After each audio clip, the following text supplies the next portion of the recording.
Usually when we talk about a major psychological experiment, there's this expectation of strict clinical precision. You picture scientists in white coats, sterile labs, clipboards, a very serious setup. Right, yeah, it's the classic image. I mean, we expect rigid control when we're trying to decode human behavior. Right, but then you step into the world of early cognitive development, and suddenly the experiment involves a very gentle, very confused cat named Maynard, and like a terrifying, highly realistic mask of a fierce dog. Which has to be one of the most bizarre yet entirely paradigm-shifting laboratory setups in history. It sounds like a prank, honestly, but it completely dismantled our assumptions about how the human brain processes reality. Welcome to the deep dive. Today, we're looking at some fascinating research on cognitive development, pairing classic foundational psychology with some cutting-edge data coming straight out of college campuses in early 2026. Right, because the mission for us today is to explore the mysterious lifelong journey of how you and I actually learn to think. Yeah, and more than that, we're going to uncover how the historical scientific battles over childhood brain development are, well, actively reshaping adult learning and higher education right now. Exactly, because cognitive development isn't something you just age out of. It is a journey that affects every single one of us, whether you are a toddler trying to figure out a family pet or a non-traditional college student trying to navigate an advanced degree. Okay, let's unpack this by going back to Maynard the cat. This is the famous 1969 DeVries experiment. The researchers take this poor, gentle cat and they put a dog mask on him right in front of these young children. And the result isn't just that the kids are, a little confused. No, they were terrified. Children under the age of 3 cried out in genuine fear. They were fully convinced that this gentle cat had literally magically transformed into a vicious hound. What's fascinating here is what that fear actually represents. It's not just a funny misunderstanding or a child being silly. It proves that early cognitive perception is an incredibly fragile, almost hallucinatory journey. Because their brains are just so fresh. Right. Right. When you are that young, your brain hasn't yet built the structural permanence to separate visual input from core identity. If it looks like a dog, their brain dictates that the underlying atomic structure is now a dog. Reality is completely fluid. Which sounds terrifying. It sounds like the human brain is like a smartphone constantly trying to update its operating system. Right. Right. Yeah. And sometimes the sensory apps glitch out during an early update, like seeing a cat as a dog. That is a brilliant way to put it. And when we talk about cognitive development, we are talking about the growth of thinking processes across your entire lifespan to stabilize that fluid reality. It encompasses the highly complex stuff, obviously. Abstract reasoning, conscious planning, language acquisition, all that. Yes, but it's also the fundamental sensory activities that we just take for granted. Like depth perception, right? Just the literal ability to see the world in 3 dimensions, to judge spatial distance so you don't walk into a wall, or executing a simple goal-directed movement. Precisely. The brain has to learn how to store memory, how to categorize everyday objects, and how to trust that a cat is a cat. Jean Piaget, who is essentially the godfather of this field, famously said, "The principal goal of education in the schools should be creating men and women who are capable of doing new things, not simply repeating what other generations have done." But to do new things, your foundational operating system needs to be incredibly stable. And if we look at the data from March 2026, academic advisors across the country are sounding the alarm. Oh, definitely. First-year college students are struggling heavily with complex problem-solving and abstract reasoning. And we are seeing this across the board. It's not just the traditional teenagers fresh out of high school. Right. Older, non-traditional learners are also experiencing massive spikes in anxiety when they have to navigate ambiguous abstract course structures. And researchers are tying this directly to pandemic-related disruptions in their early cognitive foundations. Because all those sensory and social inputs we just talked about, the ones that stabilize our reality, they were heavily interrupted. If we connect this to the bigger picture, it makes perfect sense. When early sensory and social environments are restricted, the brain's fundamental categorization and problem-solving networks don't get the stress testing they need. So if an uptake gets interrupted, like during a pandemic, the phone still struggles with complex processing years later. Exactly. Years later, when you ask that brain to synthesize a complex college thesis, the underlying architecture wobbles. So if our perception of reality is that fragile early on and heavily dependent on continuous input, how does the brain actually build a reliable structure? I mean, who or what is writing the software? That exact question sparked some of the most dramatic intellectual battles in the history of psychology. There are a few major competing frameworks for how knowledge is acquired, and they could not be more different. Right. First, you have Piaget's structuralist theory. Yes, he argued that development is entirely internal and happens in four invariant sequential stages. These are the classic stages, right? Sensory-motor, pre-operational, concrete operations, and formal operations. Right. Piaget believed you cannot skip a stage and you cannot rush them. From birth to age 2, in the sensor-motor stage, you learn strictly through physical actions. Touching things, putting things in your mouth. Exactly. Then, up to age 7, you hit pre-operational reasoning. Kids can use language, but their logic is fundamentally flawed by visual biases. He proved this with his famous conservation problems. This is the water glass experiment, right? Where you pour identical amounts of water into glasses of completely different shapes, one tall and skinny, one short and wide. Exactly. And the young kids will swear up and down that the tall, skinny glass has more water. But it's important to understand why their brains fail here. It's a mechanism called centration. Centration. Right.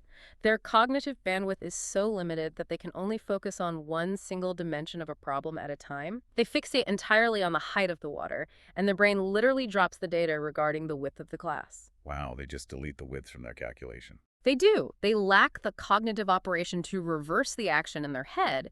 But then, to contrast Piaget, you have the information processing theories. And they take a totally different, highly mechanical angle. Yeah, they essentially treat the human mind strictly like a digital computer processing data sequentially. It's less about sweeping mystical stages of childhood and more about hardware constraints. It strips away the poetry, yes. This model asks, what is your working memory capacity? What is your processing speed? How long is your attention span? So in this view, a child doesn't magically enter a new stage of logic. Right, they just slowly upgrade their mental RAM until they can hold both the height and the width of the water glass in their working memory at the same time. Okay, so we have Piaget's internal stages, and we have the mechanical computer model. But then Liv Vygotsky enters the ring and basically says both of them are missing the entire point. Completely. He argues that our internal mental architecture isn't internal at all. It's driven primarily by social interaction and cultural tools. Sociocultural theory is a massive departure. It really is. Vygotsky argues that a child's mind is essentially a blank scaffold, and the community builds the building. He has this beautiful assertion. He said, through others, we become ourselves. Meaning that the internal voice in your head, like your literal thought process, is just an internalized version of the external dialogues you've had with parents, teachers, and peers. Exactly. You learn to solve a puzzle because someone older talks you through it. Eventually, you memorize their instructions, and that external social dialogue becomes your internal cognitive logic. And this isn't just a 1930s theory. We're seeing Vygotsky vindicated in real time. A massive university study published in June 2026 proved this in a modern digital context. Oh, the online learning study. Right. They looked at non-traditional online students who were struggling and dropping out. Because online learning, historically, can be incredibly isolating. It's just you and a screen. Right. But when these courses were redesigned to incorporate Vygotsky's social learning principles, specifically mandating collaborative digital forums where students had to explain concepts to each other and debate openly, the graduation rate spiked. For first and second year learners, yeah, it spiked dramatically. Because forcing a student to articulate a complex idea to a peer requires them to reorganize their own cognitive architecture. The social friction literally builds the mental pathways. But hold on, so what does this all mean for the theorists? Aren't they treating the brain too mutually exclusively? Why did this have to be a historical battle? Can't the brain be a sequential computer processing RAM and rely on social Wi-Fi at the same time? This raises an important question. The historical framing was a battle because academia loves distinct categories, but modern psychologists completely agree with your pushback. The brain isn't just one thing. Right, it's a mix. You absolutely have hard computational limits. Your memory buffer can only hold so much, but those limits are stretched, navigated, and optimized based on the social tools your culture provides you. Okay, but if Vygotsky is right, that our social environment and our community deeply shape our mental architecture, we have to ask a much tougher question. What actually determines the kind of social environment a child gets to experience in the first place? And that leads us to the incredibly intricate and honestly quite uncomfortable loop of nature and nurture. To understand this, we have to look at a pivotal observational study from 1995 by researcher Judith Langlois. Right, she examined the behavioral ties between mothers and their infants. And the mechanism of what she found is tough to hear. It challenges our idealized views of unconditional parenting. Langlois found that parents naturally provided significantly more affectionate, engaged, and playful care to easygoing, visually appealing babies than they did to difficult, highly irritable babies. Wait, so a baby who is just naturally, genetically more fussy, maybe their nervous system is a bit more sensitive, literally receives less affection and social engagement from their own parents? Yes. But it's crucial to understand the why here. It's not that the parents are malicious, it's evolutionary exhaustion. Parents are humans with finite energy budgets. That makes sense. An easygoing baby rewards a parent's interaction with smiles and coos, which triggers dopamine in the parent, making them want to play more. A difficult baby responds to play with crying or distress, which drains the parent's energy and subconsciously trains them to minimize interaction to avoid the negative response. It's like an algorithm. Think about how a social media algorithm tunes itself to your behavior. Your innate temperament is the initial user behavior. That is a brilliant way to frame it. If you project fussiness, the environmental algorithm, your parents, your teachers, tunes itself to offer you less engagement. Your biology actively dictates the kind of nurture you receive. The algorithm of your environment is constantly adjusting to the input of your genetics. This completely shatters the old debate of nature versus nurture. They aren't separate paths. They are an inseparable, continuous feedback loop. So they just feed into each other forever. Exactly. Your genes provide the foundational blueprint, but the social reactions those genes provoke determine how the neural connections actually mature. Donald Hebb summarized this perfectly. He said, "Nature grants the canvas, but nurture paints the masterpiece of the human mind." And we are seeing this exact algorithmic feedback loop play out in the April 2026 news reports concerning urban community colleges. Yes, the data on non-traditional adult students, those balancing full-time jobs, maybe raising kids while studying. The reports showed that raw natural intelligence wasn't enough to guarantee success for these students. Their natural talent only translated into actual cognitive adaptability and high grades when they were placed in very specific environments. Environments with highly supportive peer networks and modernized, accessible study labs. Right, because if you take a naturally gifted student and put them in an isolated, high-stress environment where the algorithm is constantly feeding them friction, their cognitive bandwidth collapses. But if you tailor the environmental resources to intercept their stress, they thrive. So I want you, the listener, to really think about this for a second. If our innate temperament dictates how people treat us, which then dictates the social environment we learn in, does that mean we are biologically trapped in a developmental feedback loop from the day we are born? Or can the right tailored environment intervene and break a bad loop? The modern psychological consensus is absolutely that the environment can intervene. Recognizing the feedback loop is the first step to hacking it. So we aren't doomed. Not at all. Optimizing external conditions, whether that's through therapy, better school funding, or community support, allows people to rewrite the algorithm and unlock their biological potential. Which brings up a huge logistical question. Knowing that nature and nurture are locked in this complex dance, how fast is this actually happening? I mean, does our intelligence level up overnight in steady bursts, or is it a slow, grueling grind? This is the crux of the debate between discontinuous and continuous development. Discontinuous development, which Piaget firmly championed, argues that human beings experience rapid, qualitative shifts in their fundamental reasoning. Explain what you mean by qualitative shifts. It means your brain isn't just getting faster at thinking. The actual type of thinking has fundamentally changed. It's abrupt, like a caterpillar turning into a butterfly. So you wake up one day and you just think differently. Basically, you move from the pre-operational stage to the concrete operations stage around age 7, and boom, suddenly you understand that the water in the tall glass and the short glass is the same. Then around age 12, formal operations hits, and suddenly you have the advanced capacity to reason about abstract morality and hypothetical futures. It's like flipping a biological switch. Yeah. But the continuous perspective completely disagrees. Right. The continuous model suggests development is a gradual, quantitative expansion. There are no sudden butterflies. Just a caterpillar getting slightly better at crawling. Exactly. It's just a steady, measurable increase in how much memory you can hold and how fast you can process it. Erik Erikson beautifully tried to bridge this by saying continuity and change are the twin tracks upon which the train of human development runs. Here's where it gets really interesting, because in 1997, a researcher named Robert Siegler completely upended this binary debate with what he called the overlapping waves model.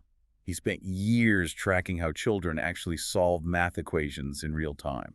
And his findings were a massive paradigm shift. Because instead of children jumping abruptly from one logical stage to the next, or slowly improving one single method, his data revealed that a single child actually uses multiple completely different reasoning strategies simultaneously. So cognitive growth isn't like climbing a staircase with distinct sudden steps where you leave the last step behind. It's more like learning to surf. You're out on the water, trying out 3 or 4 different wobbly balancing strategies all at the exact same time, falling off, getting back on, until you finally catch the wave. Exactly. If you ask a child what 4 plus 3 is, on Monday they might count on their fingers. On Tuesday, they might try to retrieve the memorized answer but get it wrong, so they guess. And then Wednesday, they go back to the fingers. Yes. On Wednesday, they might count on their fingers again. They are deploying multiple strategies of varying efficiency, overlapping like waves, constantly testing which one works best based on the cognitive load of the moment. It's messy. It's not a clean laboratory transition. It's a fluid trial and error sea of changing tactics. And recognizing that intellectual maturity is that beautifully complex and unpredictable has changed how we view adult learning today. Which translates directly to the January 2026 higher education journals.